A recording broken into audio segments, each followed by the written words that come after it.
ज़मीन बिहार के अंदर किस तरीके से लोग प्रोग्राम कराते हैं और लोग 100 रुपये 50 रुपये चंदा बटोर करके एक जलसा करवाते हैं।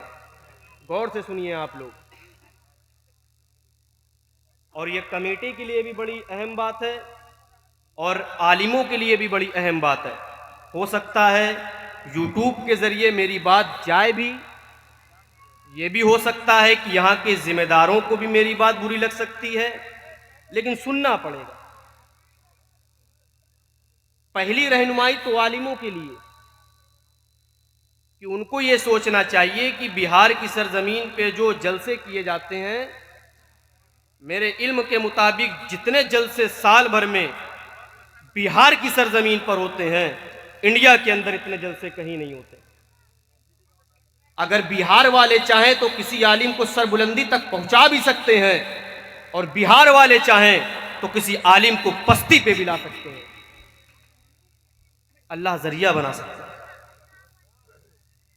तो आलिम को सोचना चाहिए कि जिस जगह पे मैं जा रहा हूं वहां के लोग किस हालात में जलसा कर रहे हैं।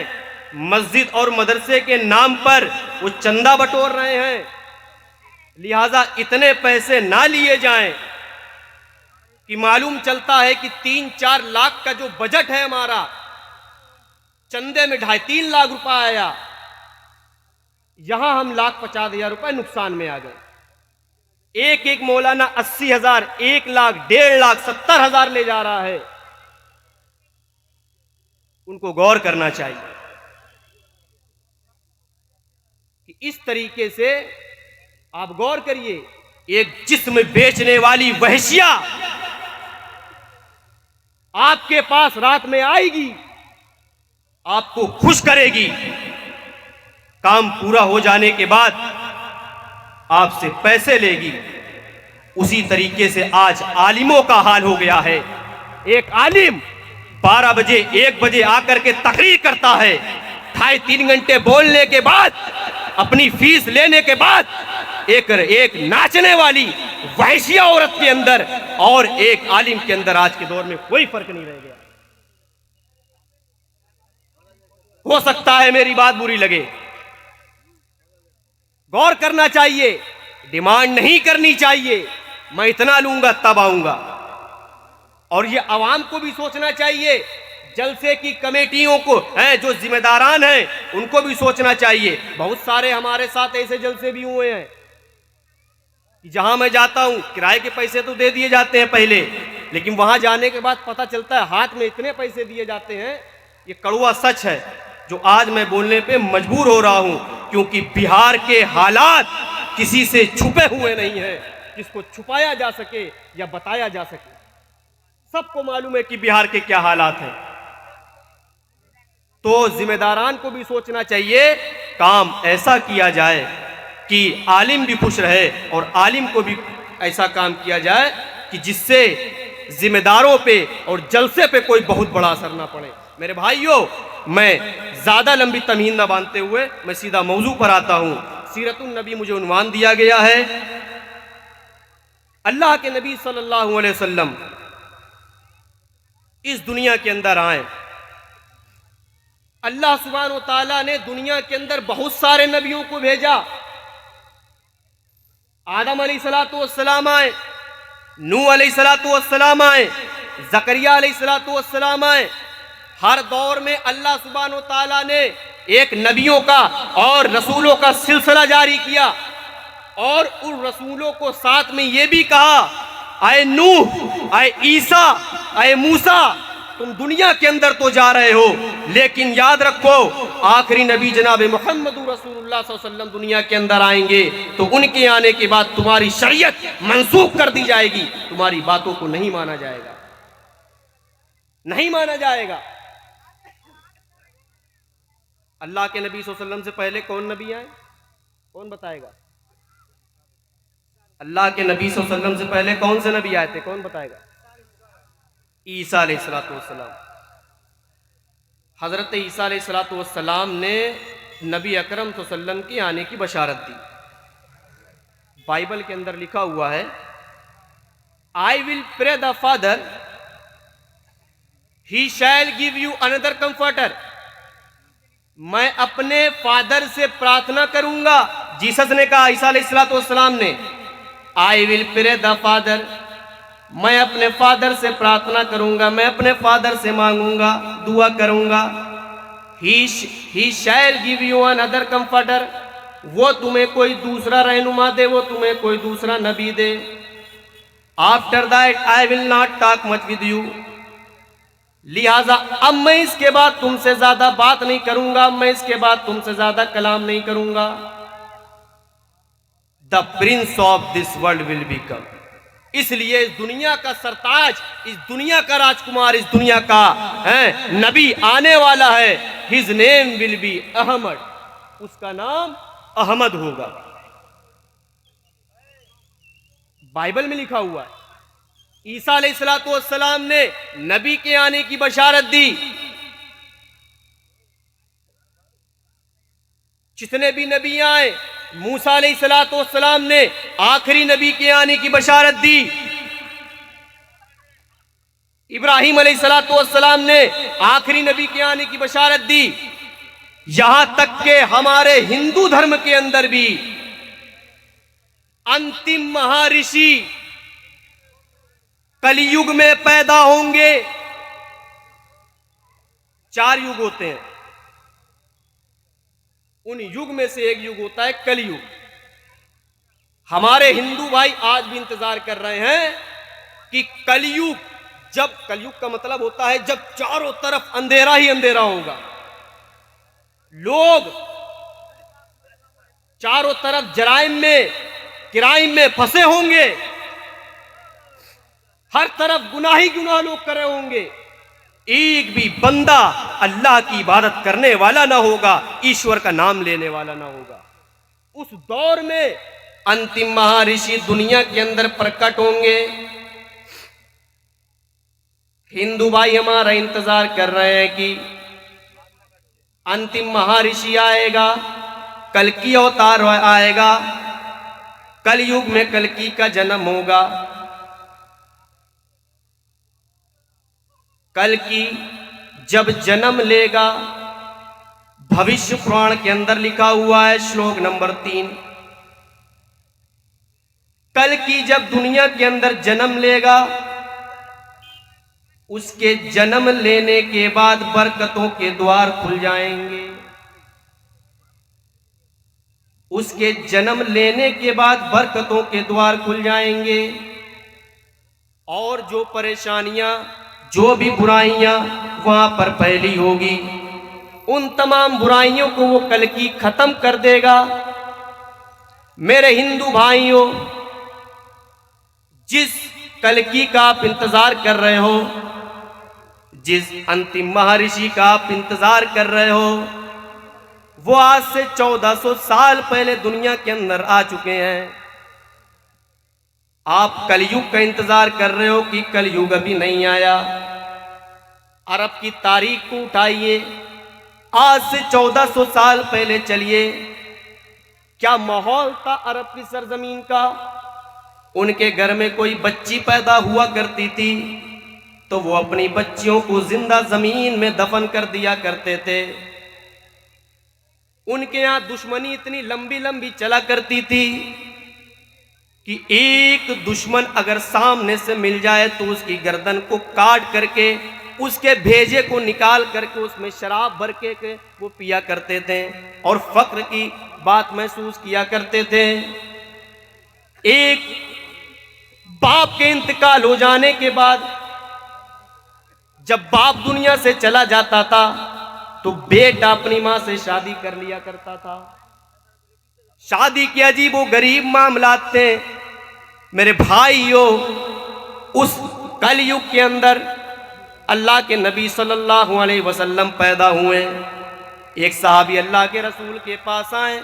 मेरे प्यारे साथियों, गौर करिएगा, अल्लाह के रसूल के पास आए आए अल्लाह के रसूल, मैं इस्लाम ला चुका हूँ और मैं जानता हूँ इन्नल इस्लाम यहदिमु मा कान क़ब्ला, इस्लाम लाने के बाद तो सारे के सारे गुनाह माफ कर दिए जाते हैं। आए अल्लाह के नबी, मुझे मालूम है कि अल्लाह ने मेरे सारे गुनाह माफ कर दिए हैं, लेकिन मुझे मेरा दिल ये कहता है कि अल्लाह ने मेरे एक गुनाह माफ नहीं किया है। आए अल्लाह के रसूल, अल्लाह ने मेरे सारे गुनाह तो माफ कर दिए हैं, लेकिन एक गुनाह ऐसा है कि अल्लाह सुब्हानहू तआला ने मेरा गुनाह माफ नहीं किया है। मेरा दिल कहता है। अल्लाह के रसूल बैठे हुए हैं, सहाबाए किराम भी मजलिस में बैठे हुए हैं। अल्लाह के रसूल कहते हैं, बताओ कौन सा गुनाह है। मेरे प्यारे साथियों, गौर करिएगा, कलयुग जिस अंतिम महर्षि का इंतजार हो रहा है, इससे बड़ा काल क्या हो सकता है। वो साहबी कहते हैं, अल्लाह के रसूल, जमाने जाहिलियत में जब मैं इस्लाम नहीं लाया था, मेरे घर में लड़की पैदा हुई थी, मेरे घर में लड़की का जन्म हुआ था, मेरी बीवी ने मुझसे छिपाए रखा कि तुम्हारे यहाँ लड़की पैदा हुई है, इसलिए कि अरब का माहौल था, जब किसी के घर में लड़की पैदा होती थी तो उसको जमीन के अंदर दफन कर दिया जाता था, जमीन के अंदर गाड़ दिया जाता था। एक हकीर की बात हुआ करती थी।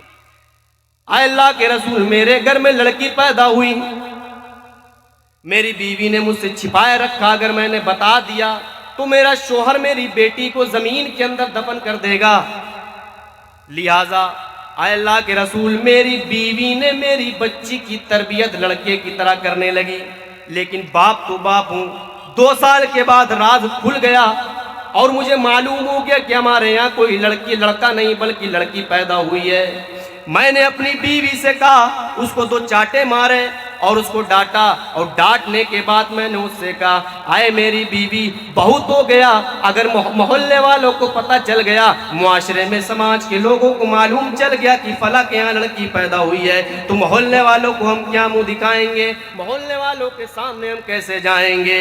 आए मेरी बीवी, जाओ इस लड़की को कमरे के अंदर ले जाओ, इसके लिपस्टिक लगाओ, इसके पाउडर लगाओ, इसको तैयार करो, इसके बालों में तेल लगाओ, और इससे कहो कि तुम्हारे अब्बा जान तुम्हें मेले ले जा रहे हैं, मेले ले जा रहे हैं।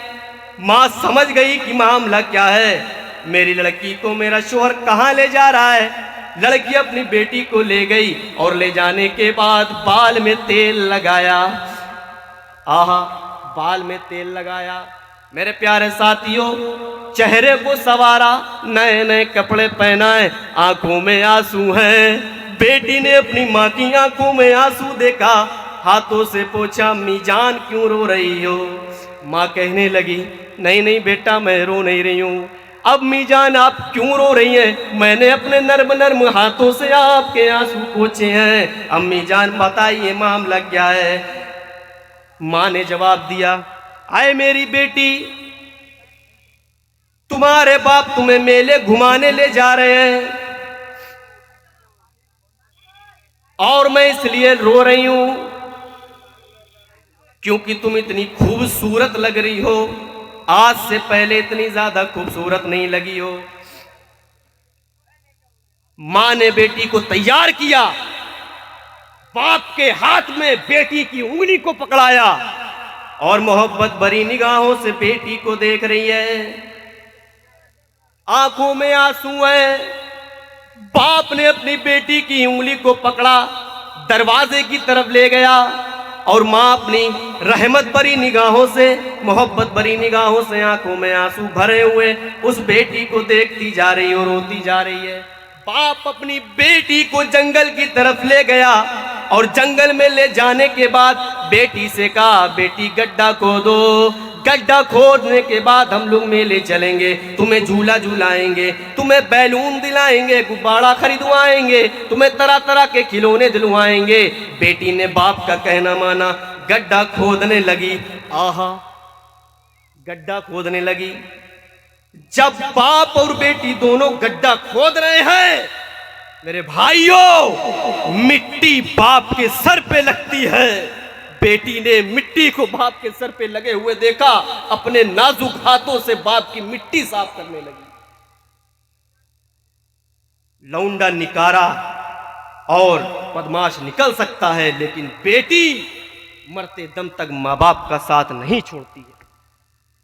छोटी सी बच्ची है, बच्ची को मालूम नहीं मेरा बाप मुझे दफन करने जा रहा है। बाप के सर पे मिट्टी लगी है, अपने नर्म नर्म हाथों से मिट्टी को छाड़ रही है। गड्ढा खुद गया। आए अल्लाह के रसूल, गड्ढा खोदने के बाद मैंने अपने बेटी से कहा, आए मेरी बेटी गड्ढे के अंदर छलांग लगा दे। फरमा बरदारी देखिए आप। ये नहीं पूछा क्यों कूद जाऊं, बाप ने कहा है मानूंगी। गड्ढे के अंदर चली गई। जैसे ही मेरी लड़की गड्ढे के अंदर चली गई, मैंने उसके ऊपर मिट्टी डालना शुरू कर दिया। मेरी बच्ची समझ रही थी मेरा बाप मेरे साथ खेल रहा है। अल्लाह के रसूल, मैंने मिट्टी डाला तो उसका टकना छिप गया। मैंने और मिट्टी डाला तो उसकी पिंडली छिप गई। मेरी बेटी के चेहरे पे मुस्कुराहट है और वो अब्बू जान कह करके हंस रही है और मिट्टी पे इस तरीके से हाथ मार रही है। अल्लाह के रसूल, मैंने और मिट्टी डाला तो उसकी कमर छिप गई। मैंने और मिट्टी डाला तो उसकी सीने तक के मिट्टी आ गई। जब उसके सीने तक के मिट्टी आई तो वो लड़की समझ गई, उसकी सांस रुकने लगी। और उसकी सांस जब रुकने लगी तो अपने मुंह से मेरे भाइयों वो दर्दनाक अल्फाज निकालती है, अल्लाह के रसूल, मैं अपनी बेटी के ऊपर मिट्टी डालता रहा और मेरी बेटी के सीने तक जब मिट्टी आ गई तो मेरी बेटी ने कहा, अब्बू जान, आए अब्बू जान, ये क्या कर रहे हैं? आए अब्बू जान, ये क्या कर रहे हैं? आपकी बेटी मर जाएगी, मुझसे सांस नहीं लिया जा रहा है। आए अब्बू जान, ये क्या कर रहे हैं? मैं मर जाऊंगी। अल्लाह के रसूल, मेरी बेटी चिल्लाती रही, चीखती रही, अब्बू जान ये क्या कर रहे हैं? मैं मर जाऊंगी, मैं इस दुनिया से चली जाऊंगी। अब्बू जान ये क्या कर रहे हैं? अल्लाह के रसूल, मैंने पूरा का पूरा अपनी लड़की को उसी गड्ढे के अंदर दफन कर दिया। अल्लाह के रसूल, वो चीखें आज भी मेरे कानों से टकराती हैं। जब वो सहाबी रसूल ने निगाहें उठाई, क्या देखते हैं? रहमतुल लिल आलमीन की आंखों में आंसू है। सहाबा इकराम आस पास बैठे हुए हैं, उनकी भी आंखों में आंसू है। अल्लाह के रसूल कहते हैं, इस वाक्य को दोबारा बयान करो। इस वाक्य ने मेरे कलेजे को टुकड़े टुकड़े कर दिए हैं, छलनी छलनी कर दिया। इस वाक्य को दोबारा बयान करो। मेरे भाइयों, जिस अंतिम महर्षि का आप इंतजार कर रहे हो, इससे ज्यादा क्या कलयुग कुछ हो सकता है? इससे ज्यादा क्या है एक नाफरमानी वाला जगह है? इसी तरीके से एक है जहां क्राइम, जराइम और तमाम किस्म के गुनाह अंजाम दिए जाते हो, तमाम किस्म के अपराध होते हो। मेरे भाइयों, उस दौर में नबी अकरम सल्लल्लाहु अलैहि वसल्लम आए, फरमाया उस दौर के अंदर अल्लाह के नबी पैदा हुए। उसी दौर के अंदर कल्कि का जन्म हो चुका है। आप कितनी भी पिक्चरें बना लो, अभी यहां मैं किसी से भी पूछ लूं, कल्कि पिक्चर आई थी कैसे 100 करोड़ कमाई, मौलाना साहब 1200 करोड़ कमाई, 1300 करोड़ कमाई। ये इनकी बेहयाई है। एक फिल्म इंडस्ट्री में काम करने वाली छमक छल्लो जो अपने जिस्म को बेचती हो, और संभाला नाम के उस जगह को दिखाया गया जहां नबी अकरम सल्लल्लाहु अलैहि वसल्लम पैदा होंगे। उस पिक्चर के अंदर ऐसे कल्कि का वजूद ऐसी औरत के बदन से दिखाया गया। मेरे भाइयों, जो अपना जिस्म बेचती हो, ये आखिरी नबी की तौहीन है। तुम जिस कल्कि का इंतजार कर रहे हो, उस कल्कि की तुम तौहीन कर रहे हो। हमारा नबी तो 1400 साल पहले आ चुका है। मेरे भाइयों, जरा गौर करिए, अंतिम महर्षि जब दुनिया के अंदर जन्म लेंगे, बरकतों के द्वार खुल जाएंगे, रहमतों का नुज़ूल होगा। भविष्य पुराण उठाइए, अध्याय नंबर 2 श्लोक नंबर 11, फरमाया जब कल्कि जन्म लेगा, जब कल्कि जन्म लेगा, उसके जन्म लेने के बाद, सीटी की आवाज थोड़ा सही करिए,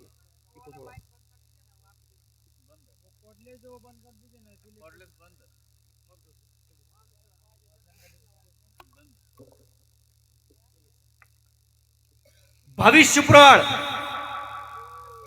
अध्याय नंबर 2 श्लोक नंबर 11। जितनी भी आज मैं एक तरफ अपने हिंदू भाई की किताबों के मुताबिक जो पेशीन गोई बताई गई है उस चीज को रखूंगा, और इधर नबी अकरम सल्लल्लाहु अलैहि वसल्लम के ऊपर वो चीज पूरी उतर रही है कि नहीं उतर रही है, मैं उस चीज को बयान करूंगा। लेकिन बराए मेहरबानी मुझसे मंत्र पढ़ने को मत कहा करिए। मैं चतुर्वेदी नहीं हूं, पहले मैं आपको बता दूं, मैं चतुर्वेदी नहीं हूं। आजकल बड़ा आसान है चतुर्वेदी लिख देना, ना मौलाना दिशान साहब चतुर्वेदी। मैं आलिम हूं, मैं उन आलिमों की तरह नहीं हूं कि चतुर्वेदी लिख दिया, हाँ चतुर्वेदी, बड़ा खुश हो गए, सीना चौड़ा हो गया। इज्जत और जिल्लत अल्लाह के हाथ में। हाँ, आप मुझसे ये कहिए कि हिंदू की किताब के मुताबिक, हिंदू धर्म के किताब के मुताबिक, सनातन धर्म के किताब के मुताबिक आप इस पर रोशनी डालिए, आप इस पर तकरीर करिए। मैं चतुर्वेदी नहीं हूं। बहरहाल उसमें लिखा हुआ है अल्लाह के नबी सल्लल्लाहु अलैहि वसल्लम के बाप का नाम विष्णु यश होगा। विष्णु यश का माना अल्लाह का बंदा। अल्लाह के नबी सल्लल्लाहु अलैहि वसल्लम के बाप का नाम क्या था? अब्दुल्ला, अल्लाह का बंदा। मां का नाम आया, आपकी मां का नाम सुमति होगा। सुमति अमन व अमान वाला, शांति वाला। अल्लाह के नबी सल्लल्लाहु अलैहि वसल्लम की मां का नाम आमना था। आमना का मतलब भी शांति वाला, अमन व अमान वाला होता है। भविष्य पुराण अध्याय नंबर 2 श्लोक नंबर 7, उसमें लिखा हुआ है कि अल्लाह के नबी अंतिम महर्षि इस दुनिया के अंदर 12 तारीख को पैदा होंगे और उसका जन्म संभाला में होगा। संभाला का मतलब वो जगह जहां शांति ही शांति हो, अमन व अमान हो। और अल्लाह के नबी मक्का में पैदा हुए, जिसको दारुल अमन कहा जाता है, शांति वाला घर, अमन व अमान वाली जगह। जब चांद के 2 टुकड़े हुए थे, हिंदुस्तान में जो राजा भोज रहा करता था उसने देखा कि चांद के 2 टुकड़े हो गए हैं। उसने कहा पता लगाओ चांद के ये टुकड़े कैसे हुए।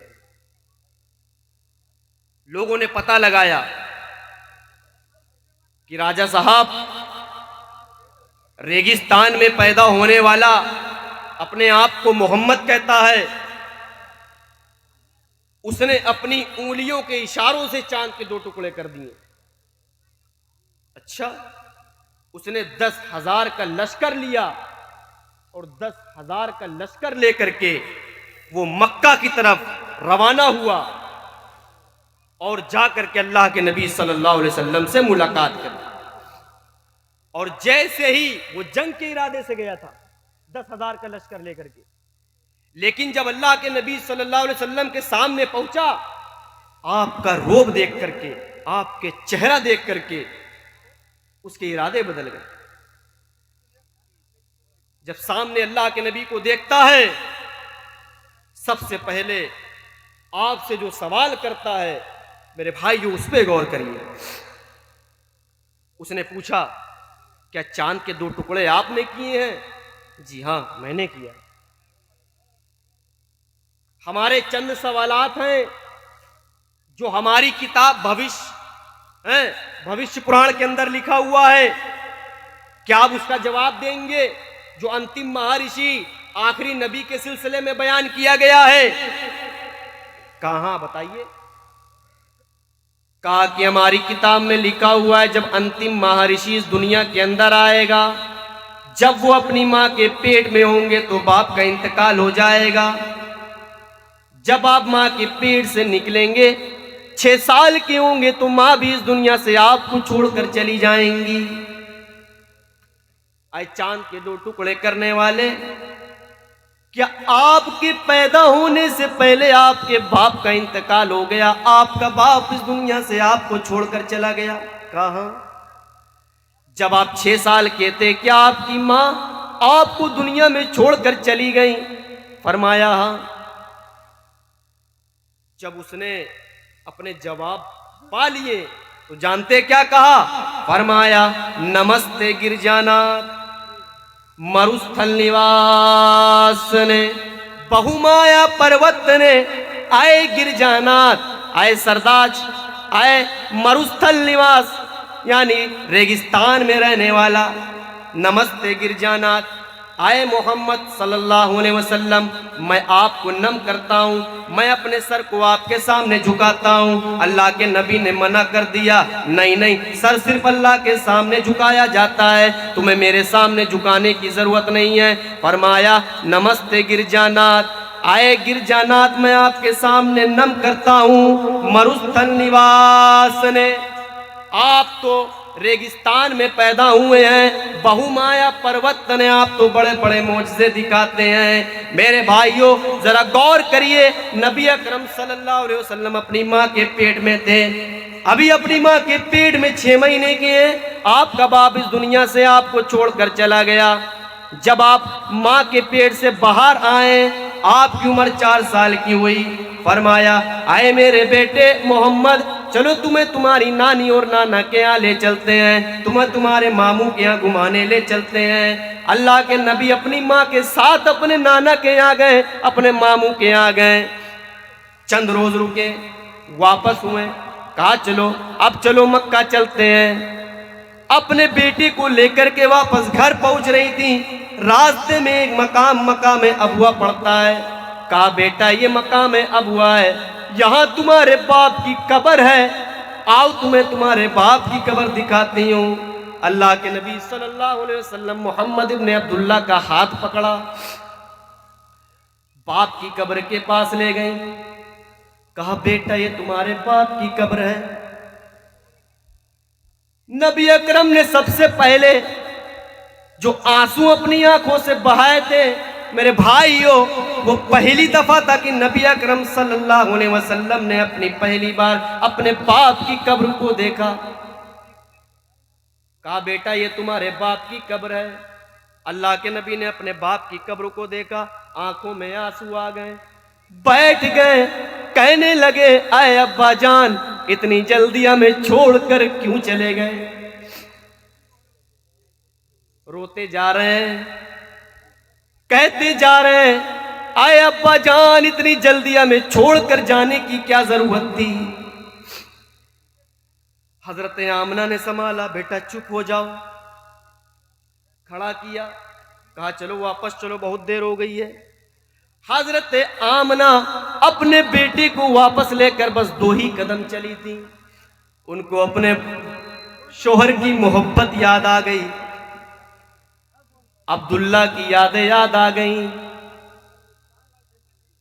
जैसे ही अपने शोहर की यादों को जज्ब करती हैं, फौरन दौड़ती हुई कब्र के पास जाती हैं और चिपक जाती हैं, तहाड़े मार मार कर रोने लगती हैं। अल्लाह के नबी अपनी माँ के पास जाते हैं, अम्मी जान उठ जाइए, अम्मी जान उठ जाइए, रोइए मत, अम्मी जान उठ जाइए। 4 साल के हैं, अपनी माँ को उठा रहे, अम्मी जान उठ जाइए। आपको मालूम नहीं है कि ये मेरी माँ भी इस कब्र के पास इस दुनिया से चली गई है। अल्लाह के नबी अपने माँ के कंधे को हिला रहे हैं, आए अम्मी जान उठ जाइए, लेकिन हजरत आमना तो रोते रोते इस दुनिया से फौत हो चुकी है, रूह से कब से उनसरी से परवाज हो चुकी है, अभी बाप का दर्द भूल न पाए थे। माँ भी आपकी आंखों के सामने से दुनिया से चली गई, आपकी आंखों में आंसू आ गए। मेरे भाइयों 4 साल के बच्चे के सामने माँ भी इस दुनिया से छोड़कर चली गई, माँ भी वहीं पर चली गई। क्या ये पेशीन गोई नबी अकरम पर साबित नहीं हुई? जब आप दुनिया के अंदर आएंगे तो आपके आने से पहले बाप भी चला जाएगा, और जब दुनिया के अंदर आप 6 साल के होंगे, 4 साल के होंगे, तो माँ भी आपको छोड़कर चली जाएगी। क्या ये पेशीन कोई नबी के ऊपर नहीं उतर रही है? और देखिए कल की पुराण अध्याय 2 श्लोक नंबर 15, जब अंतिम महर्षि आएगा वो इतना ज्यादा खूबसूरत होगा, जिस तरीके से ये सूरज चमकता है और दिन को रोशनी करता है, रात को ढांप देता है अपनी रोशनी से, उस तरीके से अंतिम महर्षि दुनिया के अंदर चमकेगा। यानी वो इतना ज्यादा खूबसूरत होगा, वो इतना ज्यादा खूबसूरत होगा। आप देखिए अल्लाह के नबी कितने ज्यादा खूबसूरत थे। अभी अपनी मां के पेट में है, 9वां महीना पूरा हुआ, हजरत आमना दर्द के मारे चीख रही हैं, दर्द के मारे चिल्ला रही हैं। दाइयां समझ गई कि अब आमना के पेट से बच्चा पैदा होने वाला है। सारी की सारी दाइयां जमा हो जाती हैं, चलो चलो आमना बच्चा जनने वाली है, आमना की पीठ से लाल निकलने वाला है। सारी की सारी दाइयां जमा हो गई, किसी ने हाथ पकड़ा, किसी ने पैर पकड़ा, किसी ने चादर लगाई। इस तरीके से हजरत आमना की खिदमत की जा रही है। अल्लाह के नबी जब अपनी माँ के पेट से निकलते हैं, मेरे भाइयों, जिस वक्त अल्लाह के नबी अपनी माँ के पेट से निकले थे, सारी की सारी दाइयां चीख उठी, ऐ आमना, आज तूने ऐसा लाल जना है कि आज से पहले इतना खूबसूरत लाल किसी ने नहीं जना है, आज से पहले इतना खूबसूरत बच्चा मैंने नहीं देखा। मेरे भाइयों, अल्लाह के नबी इतने ज्यादा खूबसूरत थे, इतने ज्यादा खूबसूरत थे कि जब अल्लाह के नबी पैदा हुए तो कैसर और किसरा के महल में जलने वाले चिराग बुझ जाया करते हैं। कैसर और किसरा से कहा, अरे काहिनो पता लगाओ कि आज से पहले मेरे महल में जलने वाले चिराग नहीं बुझे हैं, लेकिन क्या बात है कि आज मेरे महल में जलने वाले चिराग बुझ जाया करते हैं, पता लगाओ। लोगों ने, काहिनों ने पता लगाया, फरमाया, आए कैसर ओ किसरा, आज मक्का की सरजमीन पर ऐसा लाल पैदा हुआ है, आज मक्का की सरजमीन पर ऐसा बच्चा पैदा हुआ है जिसकी रोशनी के आगे तुम्हारे महल में जलने वाली रोशनी किसी काम की नहीं। इतने ज्यादा खूबसूरत थे आप, इतने ज्यादा खूबसूरत थे, इतने ज्यादा खूबसूरत थे। मेरे प्यारे साथियों, गौर करिए, जब हजरत आयशा के पास यहूदी लोग आई, यहूदिया औरत कहने लगी कि तुम अपने नबी की खूबसूरती बयान करती हो, तुम्हारे कुरान के अंदर तो यूसुफ अलैहिस्सलाम की खूबसूरती बयान करी गई है, यूसुफ अलैहिस्सलाम की खूबसूरती कुरान के अंदर बयान करी गई है, तुम्हारे नबी का तो कोई जिक्र ही नहीं है। अच्छा, और क्या? मेरी मां बहने जरा गौर से सुने कि अजीजम मिस्र की बीवी जो यूसुफ अलैहिस्सलाम पर फिदा थी, कुरान ने ऐलान किया, जब उनके सामने से यूसुफ अलैहिस्सलाम गुजरे तो उनके हाथ में मिस्र की बादशाह की बीवी ने एक हाथ में छुरी दे दी और एक हाथ में सेब दे दिया और कहा, यूसुफ इनके सामने से निकल जाओ। जब उनके सामने से यूसुफ अलैहिस्सलाम गुजरते हैं, मेरे भाइयों, कुरान ने उनके अल्फाज को नकल किया कि जब उनके सामने से निकले तो उन औरतों ने यूसुफ अलैहिस्सलाम की खूबसूरती को देख करके बजाय सेब पर छुरी चलाने के उन्होंने अपनी उंगलियों पे छुरी चला ली थी और उंगलियों के टुकड़े टुकड़े कर दिए थे। वो इतने ज्यादा खूबसूरत थे। कुरान ने तुम्हारे बयान किया है, तुम्हारे नबी के बारे में तो कुछ नहीं बयान किया। जानते हैं हजरत आयशा ने क्या जवाब दिया था? ऐसी मिसाली खातून होना चाहिए। अभी वाकयात आएंगे, अगर आप लोग सुनेंगे तो ऐसी मिसाली खातून होना चाहिए। क्या जवाब था? अल्लाह अकबर। यहां शॉपिंग कराने ना ले जाओ तो तेरे जैसा मनहूस आदमी मैंने नहीं देखा। लिपस्टिक ना दिलाओ, आप तो मेरा ख्याल ही नहीं रखते हो। ऐसी ऐसी औरतें हैं कि दूसरे के घर में जा करके अपने शोहर की बुराई करती हैं। ऐसी ऐसी औरतें, अपने शोहर तक को आजकल लोग नहीं छोड़ रहे। जब डिनर के कराने ले जाओ, 3-4 हजार का सूट दिला दो, तब वो खुश रहेंगी। और जहां आपने नहीं दिलाया, देखो पड़ोसन लेकर के आई ये 2000 का सूट, आप मुझे नहीं दिला रहे। ऐसी खातून मत बनो। खातून बनना हो तो ऐसी बनो, जहां अगर औरत के सामने आदमी की बुराई करी जाए, हाँ बच्ची सही तो कह रही हो, ये खराबी तो है उनके अंदर, हमने भी गौर किया है ऐसा। हंसने की बात नहीं है मेरे भाइयों। हजरत आयशा का जवाब देखिए, फरमाया, आए यहूदिया, मिस्र की औरतों ने तो यूसुफ अलैहिस्सलाम को जब देखा तो सेब की बजाय अपनी उंगलियां काट ली थी। आहा, क्या जवाब देती हैं? कहती हैं, शुक्र मनाओ कि उन्होंने हमारे नबी को नहीं देखा। लौराइना जमाल हबीबिना, अगर उन्होंने हमारे नबी की खूबसूरती को देखा होता। लौराइना जमाल हबीबिना, अगर उन लोगों ने हमारे नबी की खूबसूरती को देखा होता, लकताना कुलूबहुन्ना, तो वो दिलों पे छुरी चला लेती। मिस्र की औरतों ने तो अपनी उंगलियां काटी थी, लेकिन अगर उन्होंने हमारे नबी को देखा होता तो उंगलियों को नहीं बल्कि सीने को चाक करके अपने दिल को काट लेती। इतने ज्यादा खूबसूरत थे मेरे भाइयों। इसी वजह से हजरत आयशा कहा करती थी, ली शमसुन वलिल आफाकी शमसुन, एक मेरा सूरज है और एक आसमान का सूरज है। ये तारीफ करती है हजरत आयशा। आज की औरत तारीफ करेगी? दिम्बर का थका मदा घर आएगा, ए जी नहा जाकर के कितनी बदबू आ रही है। खुद चुड़ैल बने घर में बवासीर जैसे किचन में काम कर रही है। बेचारा शोहर 24 घंटे 12 घंटे के बाद ड्यूटी करके घर आ रहा है, मेहनत करके आ रहा है, रिक्शा चला करके, खेती बाड़ी करके, बदबू आ रही है। जब ऐसे अल्फाज कहोगे तो तुम्हारे ऊपर कोड़े नहीं बरसेंगे तो क्या क्या होगा? जानती हजरत आयशा ने क्या कहा मेरी मां और बहनों? फरमाया, ली शमसुन वलिल आफाकी शमसुन, एक मेरा सूरज है और एक आसमान का सूरज है। शम्सी खैरुम मिन शम्सिस समा,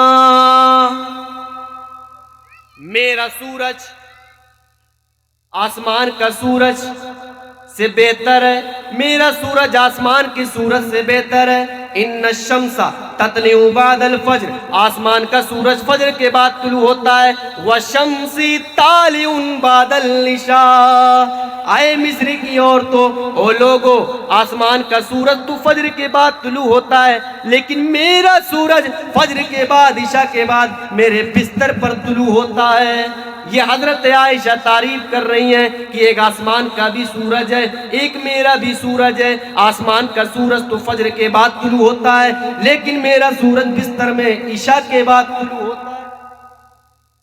ये तारीफ, इतने ज्यादा आप खूबसूरत थे मेरे भाइयों। जब अंतिम महर्षि आएगा वो इतने ज्यादा खूबसूरत होंगे, इतने ज्यादा खूबसूरत होंगे कि जिस तरीके से सूरज चमकता है उसी तरीके से उनका चेहरा चमकेगा। इतना रोब आपके चेहरे पे होगा, इतना ज्यादा रोब रहेगा। अब देखिए आखिरी श्लोक, जब अंतिम महर्षि आएगा उसको नबूवत मिल जाएगी, उसके 4 साथी होंगे, 4 साथी होंगे, वो आपका जम के साथ देंगे। अल्लाह के नबी 4 साथी कौन थे? कोई बताएगा?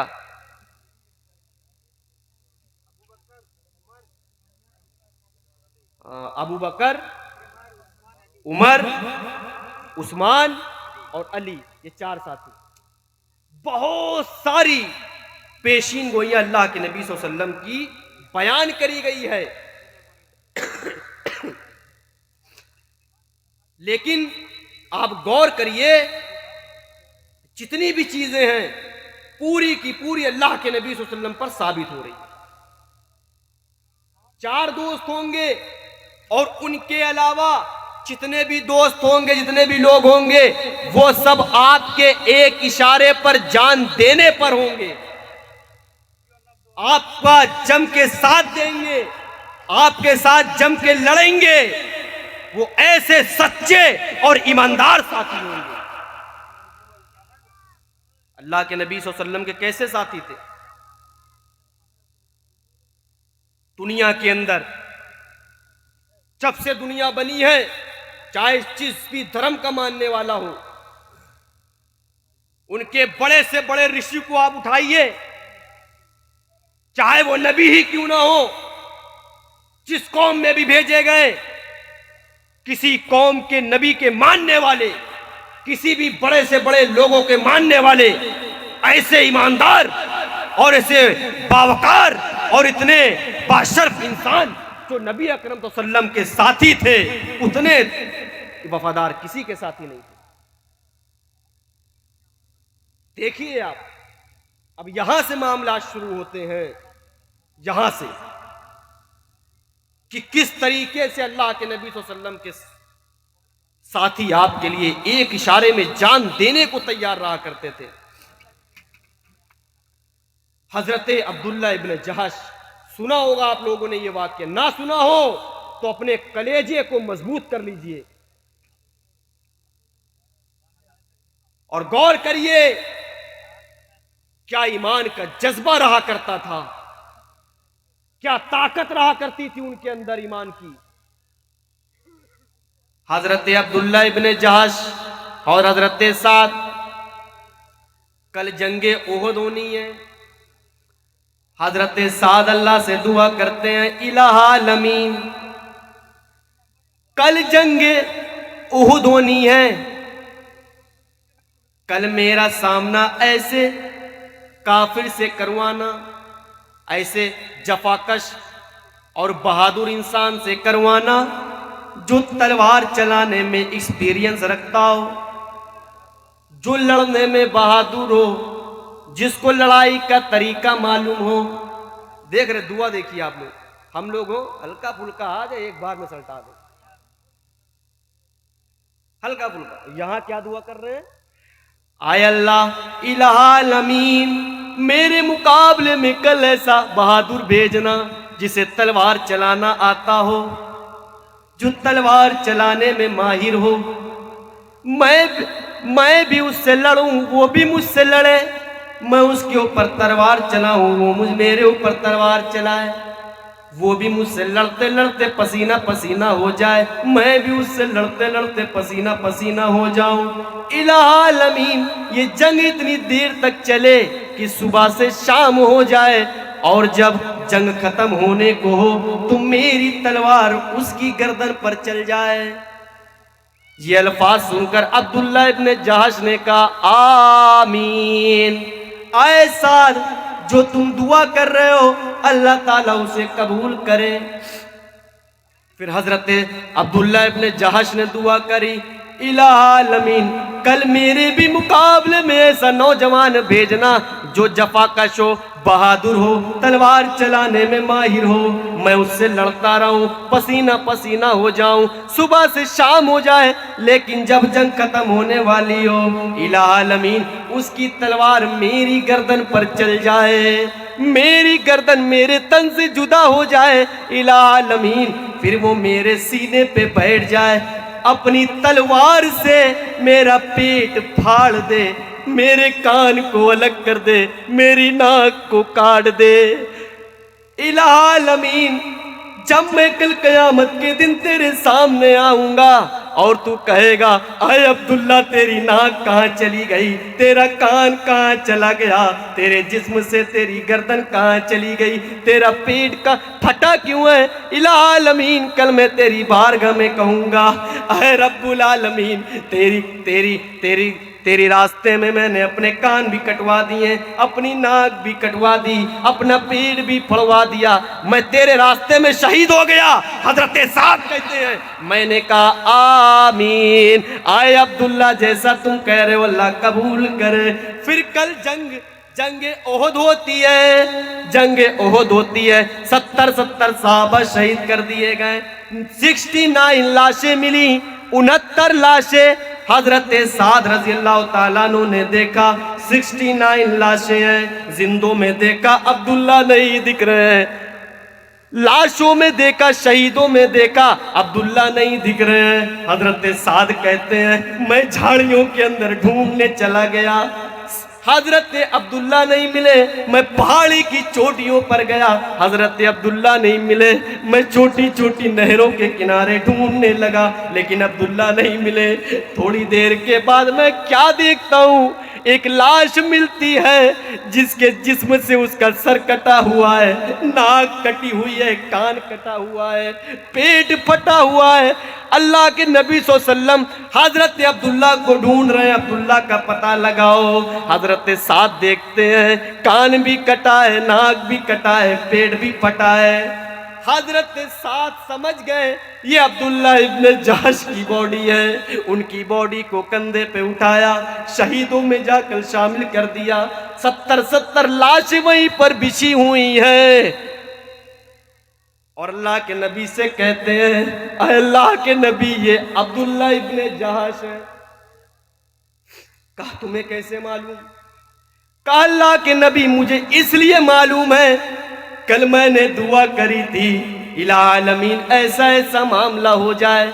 हजरत अब्दुल्ला इब्ने जहश ने आमीन कहा था, हजरत अब्दुल्ला ने भी दुआ करी थी इला आलमीन कल मेरे मुकाबले में कोई बहादुर सिपाही भेजना, मैं उससे लड़ता रहूं, पसीना पसीना हो जाऊं, फिर वो उसकी तलवार मेरे गर्दन पे चल जाए, फिर वो मेरा पेट फाड़े, मेरे नाक को काट दे, मेरे कान को फाड़ दे, मेरे कान अलग कर दे, और जब कल क़यामत के दिन अल्लाह की बारगाह में मैं हाजिर हूँगा, अल्लाह सुब्हानो ताला कहेगा अरे अब्दुल्ला तेरी नाक कहाँ चली गई, तेरा कान कहाँ चला गया, तेरी धड़ से तेरी गर्दन क्यों अलग है, तेरा पेट क्यों फटा हुआ है। तो मैं गर्व से कह सकूं इलाहा आलमीन तेरी राह में मैंने कान कटवा दिया, तेरी राह में मैंने नाक कटवा दिया, तेरी राह में मैं शहीद कर दिया गया हूँ।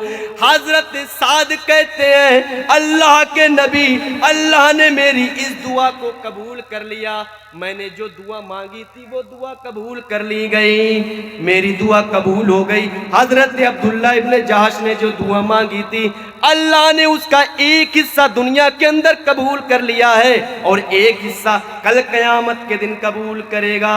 मेरे भाइयों वो कौन सा जज्बा था, वो कौन सा जज्बा था? ये ईमानी जज्बा हमारे अंदर कब पैदा होगा? हमारी तो इतनी औकात नहीं है कि 1.5 घंटा बैठ करके तकरीर सुन सकें, हम खाक कुर्बानी देंगे। मेरे भाइयों यहाँ साहबा इकराम जान की कुर्बानी दे रहे हैं, हम दीन इस्लाम के खातिर टाइम की कुर्बानी नहीं दे सकते हैं। देख लीजिए बिहार का माहौल, इतने लोग हैं, जलसे जुलूस का क्या फायदा है, क्या फायदा है?